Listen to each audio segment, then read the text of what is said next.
अस्सलाम वालेकुम नाज़रीन, आप देख रहे हैं नील टी। मैं हूँ आपका मेज़बान नहीं अमीर। बात करते वादी नीलम आज़ाद कश्मीर की, जहाँ पर गुज़श्ता रोज़ दुसुट के मुकाम पर पहले भी इस पर मैंने एक वीडियो बनाई थी कि ज़मीन के रोले पर दो मज़लूम भाइयों पर तशद्दुद किया गया था। उसके बावजूद भी उसके बाद FIR भी हुई थी, सब कुछ हुआ था, अच्छा काम चल रहा था। लेकिन इस टाइम कहने का मकसद ये है, एक FIR शुदा मुलज़िम रिजवान नामी शख्स मस्कत अमान में पहुँच गया।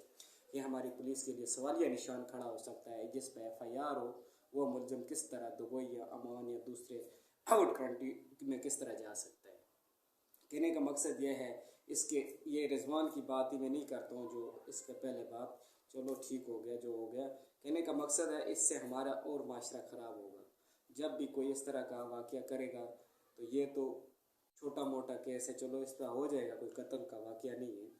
लेकिन अगर इसी तरह FIR शुदा मुलज़िम पाकिस्तान छोड़ कर दुबई या अमान पहुँच सकते हैं, तो कल के दिन इसी रिजवान से कोई सीखेगा। यही माशरा हमारा ख़राब होगा कि कोई किसी को कत्ल करके दुबई बैठ जाएगा जाके।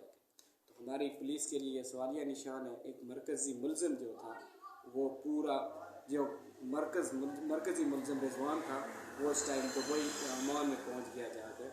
तो ये हमारी पुलिस के लिए सवालिया निशान खड़ा होता है।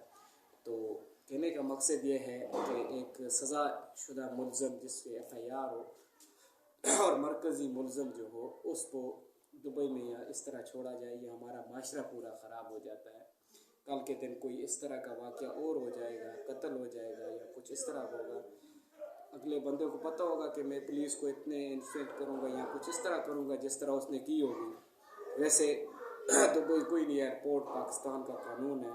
FIR जिस पे वो बाहर नहीं जा सकता इस तरह दोबारा, जब तक उसका केस सॉल्व न हो।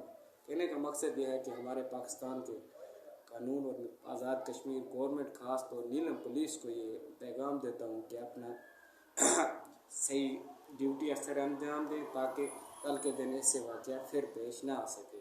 दीजिए नहीं मेरे को इजाज़त।